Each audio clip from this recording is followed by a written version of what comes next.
Hey there, welcome to this video on this channel, How About Val? Today we will be discussing my monthly wrap up for August and September, in which I read 5 books. Just to let you know, there will be no spoilers in this wrap up. But yeah, so let's go ahead and dive in. Up first, we have Maybe Next Time by Seska Majors. It is centered around Emma, who is oblivious to the signs that her husband Dan feels lost, her son struggles to connect, and that her daughter avoids her altogether. In the midst of all of that, she is struck by the devastating news of her husband's death after a tragic accident. However, the next day, she wakes up to find that Dan, her husband, is alive, and it's Monday again. As she navigates the complexities of grief and regret, Emma must decide how to make the most of these chances before they slip away again and again. Here are my thoughts. I thought the story was good, and that is so surprising for me, considering that I'm not a fan of the time loop trope in any media, and I really usually try to avoid this. But I took a chance on it here, and I can say that it paid off. Maybe Next Time was a heartfelt read that made great points about life, priorities, inner peace, and family. The ending was a bit interesting for me personally. I'm not sure I totally liked it all the way, but it was okay. It did fall flat in some areas though, but I definitely wouldn't mind recommending this to someone else. So I gave it a 3 out of 5 stars. Following that, we have Hello Stranger by Catherine Center.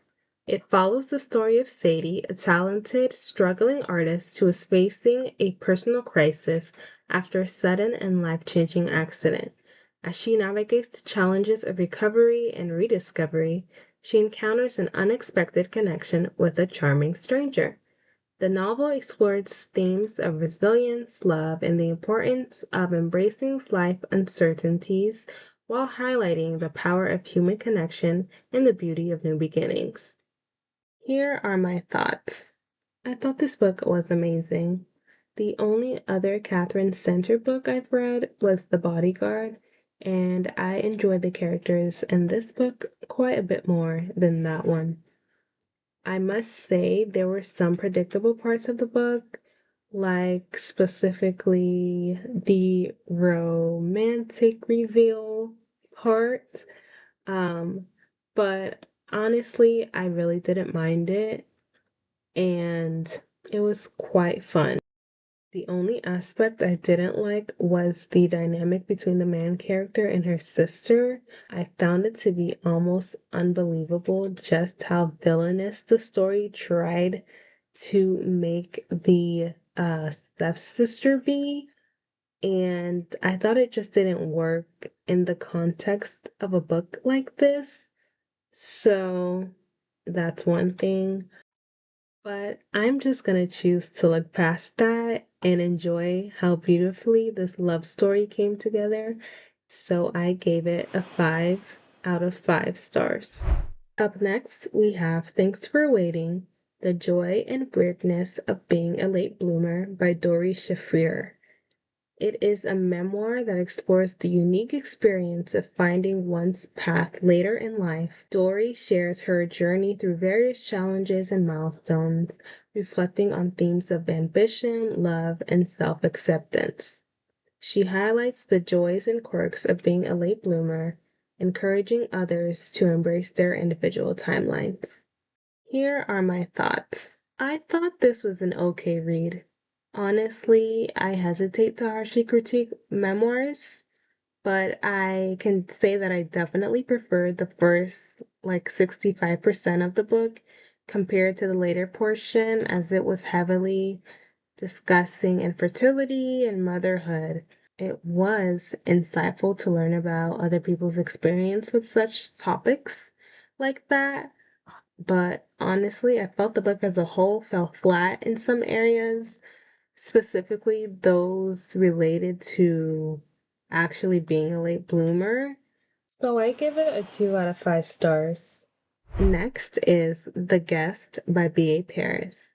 It is a thriller that details the events after a couple returns home from their vacation, only to find their friend in their home pushing boundaries and unsettling their lives. As the friend overstays her welcome, sleeping in their bed, wearing their clothes, and even rearranging their furniture, tensions escalate. What begins as a seemingly harmless stay that spirals into a psychological battle that forces the couple to confront the unsettling truths about their lives and the lengths they will go to hide them. Here are my thoughts. I thought the book was good.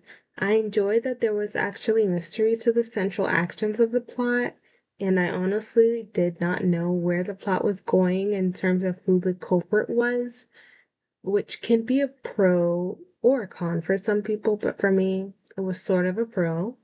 Also, the dynamics between the characters was quite interesting, and I felt the ending wrapped up the book decently, so I gave it a 3 out of 5 stars. And finally is The Midnight Feast by Lucy Foley, which is an atmospheric mystery that details a lavish gathering at a manor that takes a sinister turn as old friends and enemies converge, and a long buried secret from 15 years ago resurfaces during the celebratory event that then turns into a chilling nightmare. Here are my thoughts. I thought the book was interesting and the perfect length for a thriller mystery. I also like the fact that I didn't see the plot twist coming in this case, because a lot of the time with thrillers and mysteries, they can be so predictable, which doesn't help with reader retention, and it kind of makes the story lose intrigue. I felt like the book overall was a run-of-the-mill story, not terrible, but definitely not revolutionary, so I gave it a 3 out of 5 stars. And that is my wrap up for August and September of 2024. And I feel like it was a good reading stint. Didn't hate any of the books I read, which is great.